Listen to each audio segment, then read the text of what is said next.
تو ایک بہت بڑا اشتہار لکھا ہوا تھا، 20 تراویح ثابت کرنے والے کو 5 لاکھ روپے انعام۔ کہ کس قدر بے وقوفی ہے اور کس قدر احمقانہ یہ امت کی باتیں ہیں کہ 20 تراویح، سینکڑوں سال سے امت کا عمل 20 تراویح آ رہا ہے۔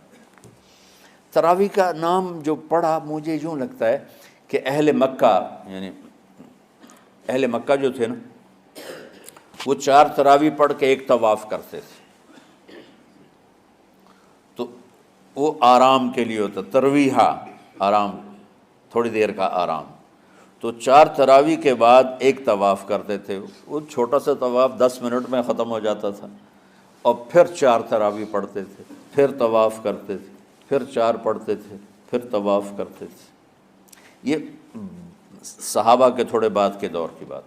تو مدینے والوں کو پتہ چلا کہ مکے والے تو یہ کرتے ہیں، وہ کہنے لگے اساں کی کریے؟ انہوں نے کہا اسی 40 تراویح پڑھیں گے، 40 رکعت۔ وہ 40 رکعت پڑھتے تھے۔ تو نوافل میں کوئی سختی نہیں کہ بھائی 8 سے زیادہ نہیں پڑھنی، بدعت ہو جائے گی، اور 20 پڑھنا بدعت ہے، یہ سب جہالت کی بات ہے۔ اور یہ 8 پڑھ رہے ہیں یہ غلط ہے، یہ بھی حماقت کی بات ہے۔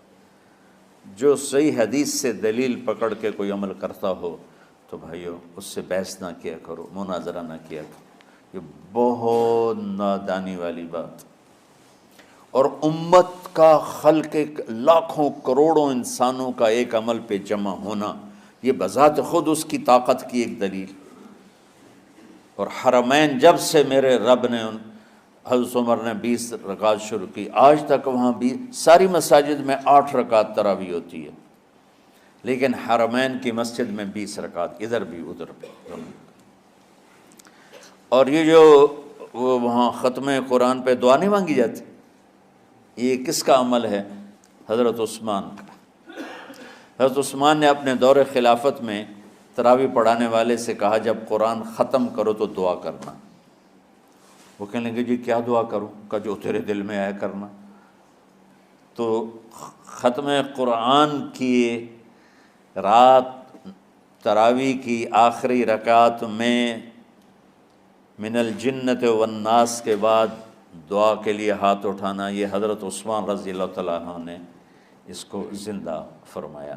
اور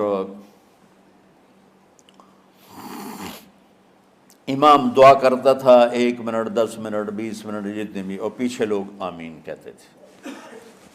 وطر کی جماعت نہیں ہوتی تھی، وطر کو باجماعت حضرت مولا علی رضی اللہ تعالیٰ عنہ نے شروع کی کہ وطر کو بھی باجماعت پڑھا جائے۔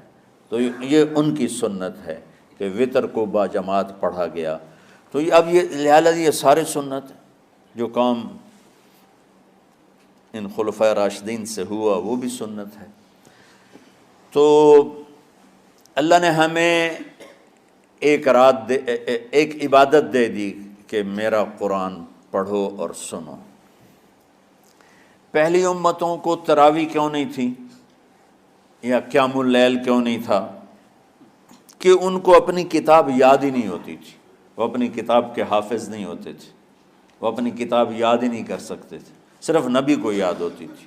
اللہ نے ہمارے لیے کتنا آسان کر دیا کہ 7 سال کے یہ چھوٹے چھوٹے بچے قرآن یاد کر رہے ہیں، 70 سال کا بوڑھا قرآن یاد کر رہا ہے۔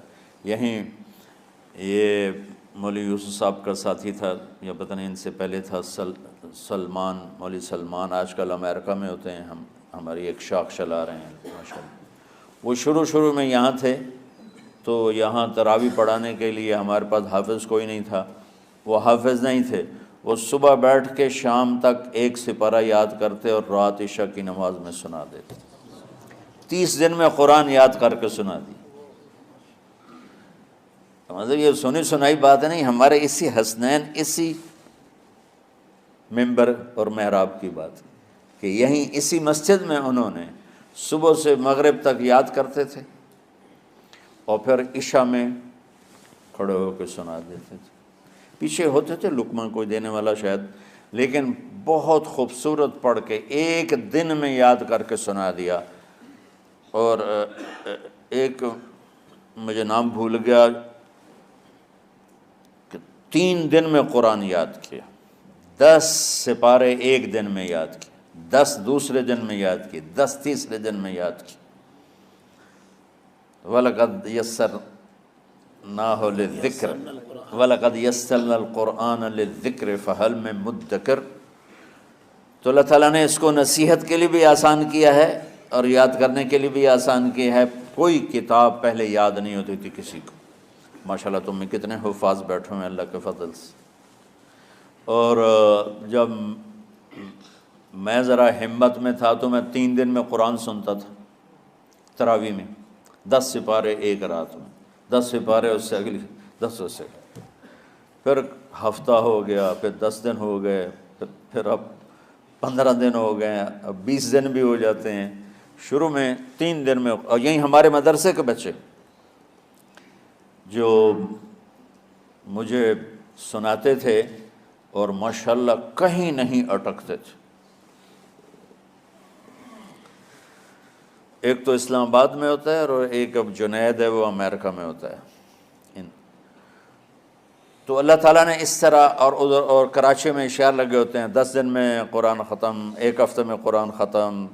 یہ وہاں اشتہار لگے ہوتے ہیں، بھئی آپ ہمارے پاس آ کے تراویح پڑھیں، ہم ہفتے میں قرآن ختم کر دیں۔ ٹھیک ہے، تو اللہ نے ہمیں رات کی نماز عطا فرمائی، اور چونکہ یہ ایک مشقت ہے تو میرے نبی نے کہا یہ رات کی نماز کے ہر سجدے پر 1500 نیکی لکھی جاتی، 1500 نیکی لکھی جاتی۔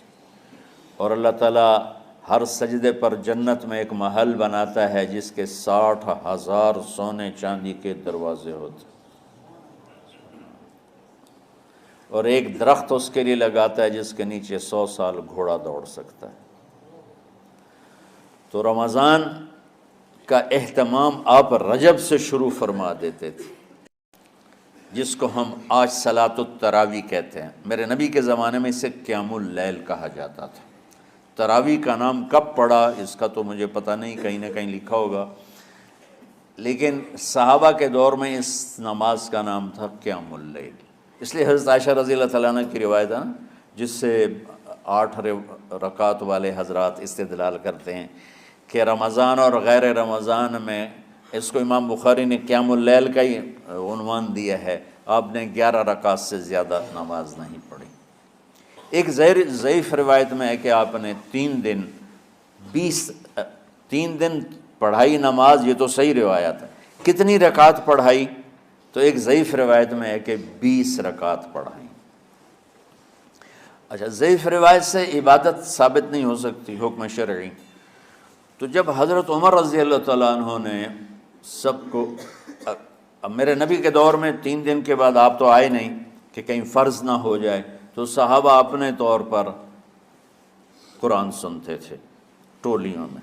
صدیقی دور میں 2 سال وہ فتنوں میں گزرا، تو اس میں بھی اسی طرح چلا کہ ٹولیوں میں ہوتے تھے۔ حضرت عمر رضی اللہ عنہ کے زمانے میں حکومت مضبوط ہو گئی، طاقتور ہو گئے، تو ابتدائی سالوں میں نہیں، چند سالوں کے بعد اب مسجد میں تشریف لائے تو لوگ اس طرح کوئی 4 ادھر 4 ادھر 5 ادھر 10 ادھر 20 ادھر، تو کہنے لگے ان کو ایک امام پہ جمع کر دیا جائے تو کتنا اچھا ہوگا۔ تو آپ نے سب کو اکٹھا کیا اور ابی بن کعب رضی اللہ تعالیٰ عنہ کو امام بنایا، اور سب کو ایک نماز پہ جمع کر کے 20 رکعت کا حکم عطا فرمایا۔ تو حضرت عمر کا یہ عمل اس حدیث کو مضبوط کر دیتا ہے کہ چونکہ میرے نبی نے کہا علیکم بسنتی و سنت الخلفاء الراشدین من بعدی، کہ میری اور میرے خلفاء راشدین کی سنت پر مضبوطی سے عمل کرنا۔ تو حضرت عمر کا جو 20 رکعت طے کرنا ہے، اگر ان کا اپنا اجتہاد ہے تو بھی ہمارے لیے عمل کے لیے کافی ہے، اور اگر ان کو یہ یاد ہے کہ میرے نبی نے 20 پڑھی تھیں تو اور زیادہ اچھی بات ہے۔ لیکن بہرحال جو 8 پڑھتا ہے ہمارا اس پہ بھی کوئی اعتراض نہیں، چونکہ وہ بھی حدیث کے ساتھ